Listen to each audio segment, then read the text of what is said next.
এরকম বাংলাদেশে পর্নোগ্রাফি যে এতটা ভয়াবহ অবস্থা আছে এটা আসলে আমি আগে ধারণা করেছিলাম, কিন্তু এখন প্র্যাকটিক্যালি দেখছি, একদম প্র্যাকটিক্যাল। আগে ভাবতাম যে শুধু ছেলেরাই আসক্ত, কিন্তু অনেক বোনেরাও আসক্ত। ইভেন ছেলেরা যে পর্নোগ্রাফি দেখে মাস্টারবেশন করে এটা আমি জানতাম, কিন্তু মেয়েদের মধ্যে যে এই টেন্ডেন্সি আছে, আমাকে সরাসরি ফোন দিয়ে আমার অনলাইনের পেশেন্ট এরকম কয়েকজন শেয়ার করেছে যে স্যার জানতাম না যে এটা এতটা খারাপ, আমাদের দ্বারা এটা হয়ে গিয়েছে। এখন শরীরের অবস্থা এতই খারাপ, কোনো কাজ করতে পারি না, চুল উঠে যাচ্ছে, নখগুলো ভঙ্গুর, স্কিনের মধ্যে কোনো উজ্জ্বলতা নাই, কিছুদিন পর পর বিভিন্ন রোগে আক্রান্ত হই, আমাদের মিনিস্ট্রেশন ঠিকমতো হয় না, শরীরের একদম শুকিয়ে যাচ্ছে, মনে হবে যে চেহারার মধ্যে কোনো উজ্জ্বলতা নাই, মানে একটা প্রাণটা নাই। মেয়েরা শেয়ার করছে এই ব্যাপারটা, চিন্তা করেন। এবং তাদের অবস্থা এতটাই খারাপ, তাদেরকেও বলার মধ্যে কেউ নাই। তারা হয়তো মনে করেছে যে ইনি যেহেতু এগুলো নিয়ে কথা বলি, এনার সাথে একটা কথা বলা যায়। তা আমার যেটা ব্যাপার, আমি যে জিনিসটা উপলব্ধি করলাম যে চিন্তা করেন পর্নোগ্রাফি কোন লেভেলে পৌঁছে গিয়েছে। ছেলেরা তো আসক্ত, মেয়েরাও আসক্ত। তা আমি ভাই দয়া করে বলবো, গার্ডিয়ান ভাই বোনকে বলছি, যারা অভিভাবক, কতবার বলবো ভাই যে এই ফোনটা এটা উপকার যেমন করে, জীবনটা ধ্বংস করে দেয়। মরে গেলে তো ভালো, কিন্তু এটা কোন লাগবে ভাই? দিনের পর দিন এই জিনিসটা দিয়ে, এই যন্ত্রটা দিয়ে আপনার ছেলেমেয়েরা যে কোন লেভেলের খারাপ গুণা করছে, খারাপ কাজগুলো করছে। আমি বারবার বলি যে একটা বিষধর সাপ যদি আপনার ছেলে বা মেয়ের বেডরুমে রাখতেন, তা মনে হয় ভালো হতো। সে তাকে সবল দিয়ে চলে যেত, মরে যেত, শেষ।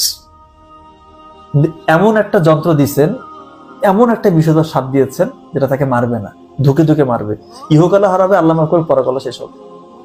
আপনি তো মনে করতেছেন যে আমার ছেলেটা মেয়েটা তো বাইরে কারোর সাথে মিশে না, ভালোই তো, বাসায় থাকে, একা রুমে ঘুমায়, রুমের মধ্যে মনে হয় ভালো কিছুই করছে, ইবাদত করতেছে না। মোবাইল তো দিয়ে দিছেন, বিশ্বাস করেন, একটু যদি আপনারা যদি চেক করতে পারেন, অনেক গার্ডিয়ান তো জানেই না যে কিভাবে চেক করে, হিস্ট্রি কিভাবে চেক করার। ছেলেমেয়েরা এত চালাক, ওয়াচ হিস্ট্রি সব ডিলেট, কি দেখছে কোনো কিছুই পাবেন না। যার দেখবেন ওয়াচ হিস্ট্রি ডিলেট, ওর মধ্যে ঘাপলা, তার মানে ও খারাপ কিছু দেখছে। ভাই মানে কেমনে বুঝে এটা যে এমন ভয়াবহ একটা অবস্থা বাংলাদেশে, গোটা বিশ্বব্যাপীতে গেছে। আমার তো একটা মুসলিম দেশ, আমরা, আমাদের ডিরেক্টলি নিষেধ করা আছে, ইসলামের বিধানের মধ্যে আছে, এই মানে জেনার ধারে কাছে যাওয়া যাবে না। পর্নোগ্রাফি তো একটা জেনা, চোখের জেনা, এরপরে মাস্টারবেশন করতেছে, একদম হারাম। চিন্তা করেন, ইমান এমন সব শেষ, তারা এমন সিস্টেম চালু করছে। এরা কি করবে? এরা মানে ইমান তো মজবুত হওয়ার জন্য আপনাকে মানে আল্লাহর যে বিধানগুলো, আল্লাহ যেটা বলেছে সেটা করতে হবে, যেটা বলে নাই, স্ট্রিক্টলি যেটা নিষেধ করেছে সেটা তো করাই যাবে না। আর প্রতিনিয়ত আপনাদের ওই গুণটা, তারা এমন সিস্টেম চালু করছে সেটা করতে হচ্ছে, প্রতিনিয়ত এটা করছে, প্রতি রাতে এই গুণগুলো হচ্ছে। ছেলেরাও করছে, মেয়েরাও করছে, শেষ। কারা মাথা চড়া দিবে? তাদের সাথে যে যুদ্ধ করবেন, ইমাম মাহাদি আসবে, তার পিছনে যে যুদ্ধ করবেন, ওই মানে আপনার ওই ইমানি শক্তিটাই আসবে না, আগেই আপনাকে শেষ করে দিচ্ছে, গোড়া থেকে কেটে দিচ্ছে আপনাকে। আপনি কি যুদ্ধ করবেন? এমন সিস্টেম চালু করে দিচ্ছে, দেখেন, চিন্তা করেন। তারা যে একটু চিন্তা করবে, আল্লাহ সৃষ্টি নিয়ে চিন্তা করবে, কোরআনটা নিয়ে একটু রিসার্চ করবে, হাদিসগুলো পড়বে, নবীজির জীবনটা পড়বে, কিসের কি সারাদিন আছে এটা নিয়ে। মানে সত্যি হতাশ, সত্যি হতাশ। প্রবাসী ভাইরা বিদেশে আছে, তারাও বলতেছে স্যার পর্নোগ্রাফি ছাড়তে পারতেছি না স্যার, কান্নাকাটি করে, স্যার কি করবো স্যার? আমি বললাম আল্লাহকে ডাকেন, আল্লাহকে বিশ্বাস করেন, তাহাজ্জুদের সালাত আদায় করেন, চোখের পানি ফেলে ডুকরে ডুকরে কাঁদেন আল্লাহর কাছে, আল্লাহ তুমি ছাড়া কেউ নেই।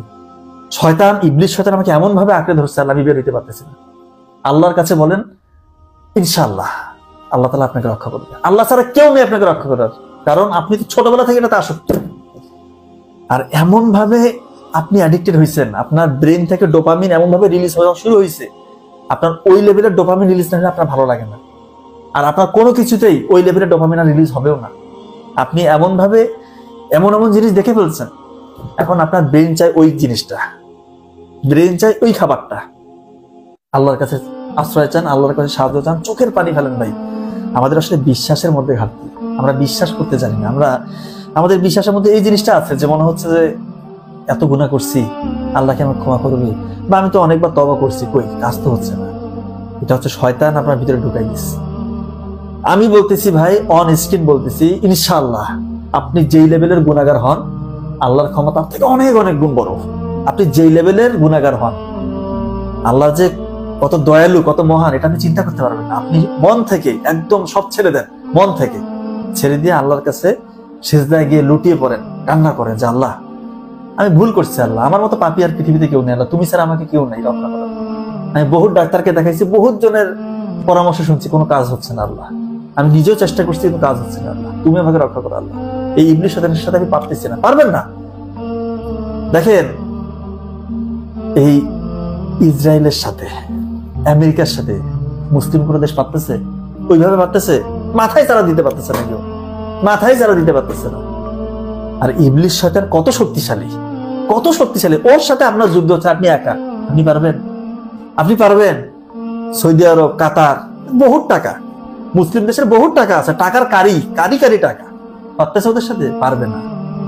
হ্যাঁ পারবে একটা সময়, ইমাম মাহদী আসলে, সেটা পরের কথা পরে হবে। কিন্তু আমি যেটা বুঝাচ্ছি, এদের সাথেই পারতেছে না। আর স্বয়ং ইবলিস শয়তানের সাথে আপনার যুদ্ধ হচ্ছে।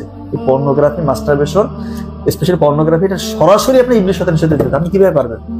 আল্লাহর সাহায্য যদি আপনি না নেন, জিন্দেগিতে পারবেন না। এভাবে আপনার মৌত হবে, আল্লাহ মাফ করুন, এভাবে মৃত্যু চলে আসবে। এজন্য বলছে আল্লাহর সাহায্যকে কোনোভাবে ছোট করে দেখবেন না, এবং আল্লাহর সাহায্য ছাড়া আপনি কোনোভাবে বেরো হইতে পারবেন না। কোনো উপায় নাই, কোনো ডাক্তার, কোনো কবিরাজ কেউ পারবে না আপনাকে রক্ষা করতে। আল্লাহর কাছে লুটিয়ে পড়েন, সাহায্য চান। নাহলে কিন্তু ভাই, কতবার বলবো, এটার যে ক্ষতিকর প্রভাব, স্মৃতিশক্তি কমে যাবে, মেজাজ খিটখিটে হবে, ডাক্তার সাথে খারাপ ব্যবহার করবেন, সমাজে কারোর সাথে মিশতে মন চাবে না, সারাদিন মনে হবে একাকি রুমের মধ্যে থাকি আর পর্ন দেখি। কারোর সাথে চোখে চোখ রেখে যে কথা বলার একটা ব্যাপার, এটা সামাজিক যে সৌন্দর্য, বড়দেরকে সম্মান করা, ছোটদেরকে স্নেহ করা থাকবে না, উঠে যাবে, মেজাজ খিটখিটে। দেখবেন যে যারা বিয়ে করেছে বলতেছে 1 মিনিট সময় পাচ্ছে না, দ্রুত বীর্যপাতটা হয়ে যাবে, টেস্টোস্টেরন হরমোনের অবস্থা একেবারেই খারাপ, ইরেকশন ঠিক মতো হবে না ছেলেদের, ইরেকটাইল ডিসফাংশন। যারা স্টুডেন্ট পড়ালেখা করবে, নাই, পড়ালেখার অবস্থা খুব খারাপ, কিছুই মনে থাকে না। স্যার কালকে কি পড়ছে, আজকে নাই, কারণ নাম শুনছেন, কিছুই মনে নাই। মানে এটা পৃথিবীর সব থেকে ভয়ঙ্কর মাদক হচ্ছে, এটার মধ্যে দিয়ে দিয়েছে, এই পর্নোগ্রাফি। এর উপরে কোনো মাদক নেই।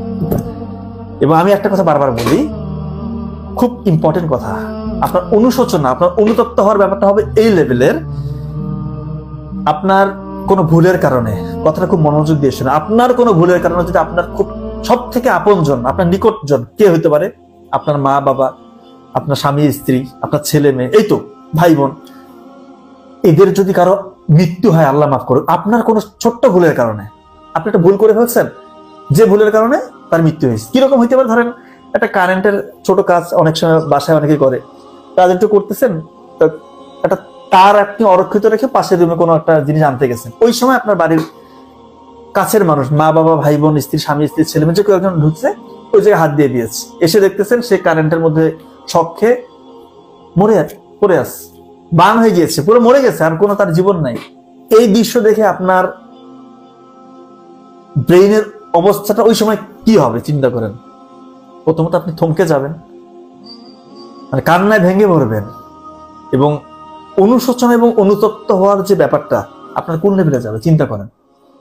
এটা কি মানে ওনাকে কবরস্থানে দ্বারস্থ করলেন, কবর দিয়ে আসলেন, এরপরে কি অনুশোচনা শেষ হয়ে যাবে? 1 দিন 2 দিন মনে থাকবে নাকি? 5-7 দিন, 1 মাস, যদি এই ভুলটা না করতাম, যদি আমি তারটা অরক্ষিত না রাখতাম, আজকে হয়তো আমার মাটা, বাবাটা, আমার ছেলেটা, মেয়েটা বেঁচে যেত। এরকম মনে হবে না? এটা কি 1 মাস 2 মাস? মৃত্যুর আগ পর্যন্ত আপনার এই অনুশোচনা থাকবে। মৃত্যুর আগ পর্যন্ত আপনার এই খারাপ জিনিস দেখার পর, পর্নোগ্রাফি দেখার পর, মাস্টারবেশন করার পর অনুশোচনা, অনুতপ্ত হওয়ার ব্যাপারটা তার থেকেও বেশি হতে হবে। তাহলে আল্লাহ তাআলা আপনাকে সাহায্য করবে ইনশাআল্লাহ, আল্লাহ তাআলা আপনাকে ক্ষমা করবে। আমার কি কথাটা বুঝতে পারছেন? আর এখন ছেলে মেয়েদের অবস্থা এমন, মানে পর্ন দেখে মনেই করতেছে না যেটা একটা গুনাহ। আর অনেক তো সুশীল, এদেরকে মানে মনটা যে চায়, অনেক সুশীল বলে যে 18 বছরের পরে পর্ন দেখা যাবে, 18 বছরের নিচে যেন পর্ন না দেখে। এদেরকে অন স্ক্রিন বলতেছি না, মানে গাইলেতে মন চায়। এটা কি বলবো, এরা হচ্ছে সব থেকে খারাপ ভণ্ড।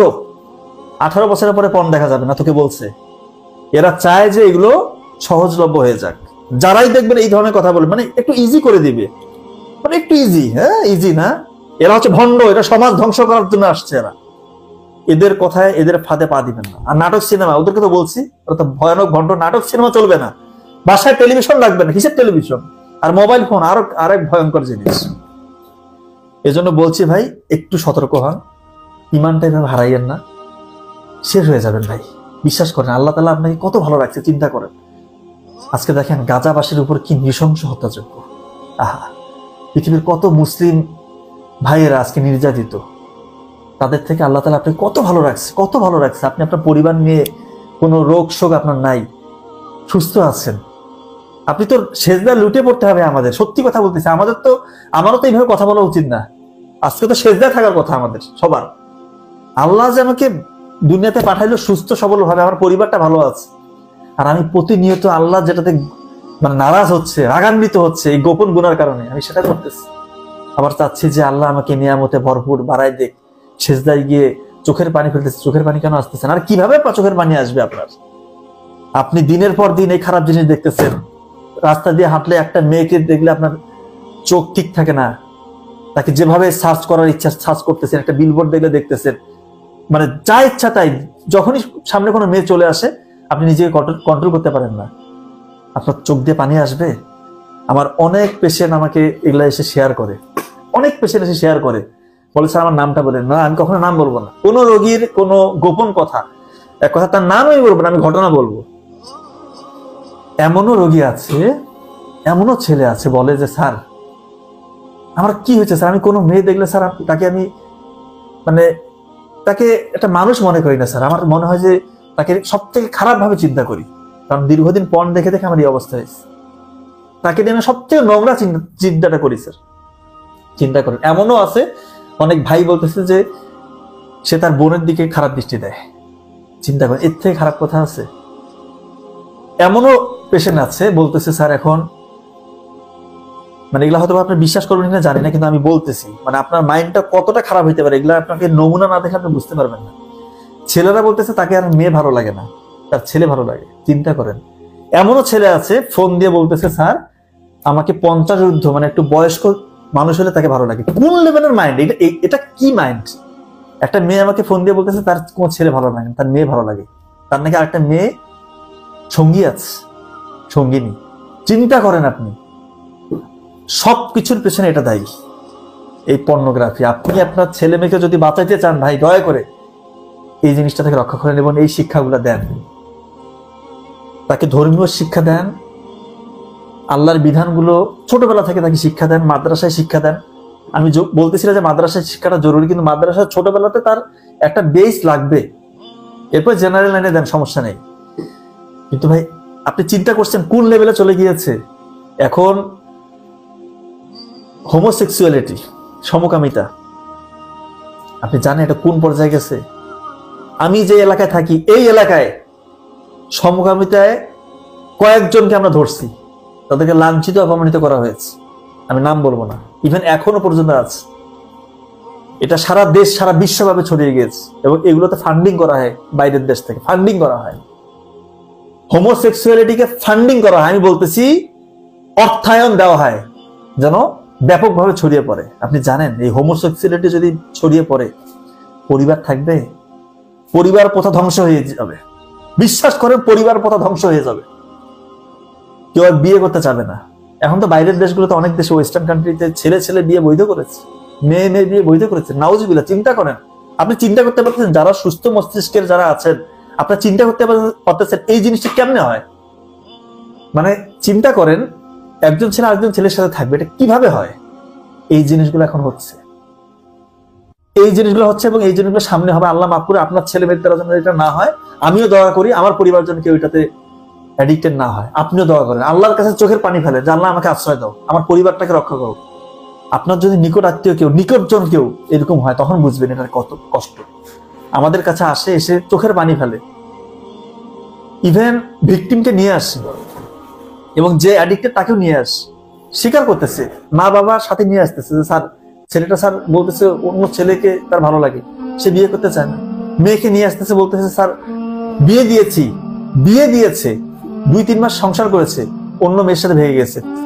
মেয়েকে বিয়ে দিয়েছে, একটা তার জামাই আছে, ভালো জামাই, সে অন্য মেয়ের সাথে ভেঙে গেছে, সেখান থেকে তুলে নিয়ে আমার এখানে নিয়ে আসছে।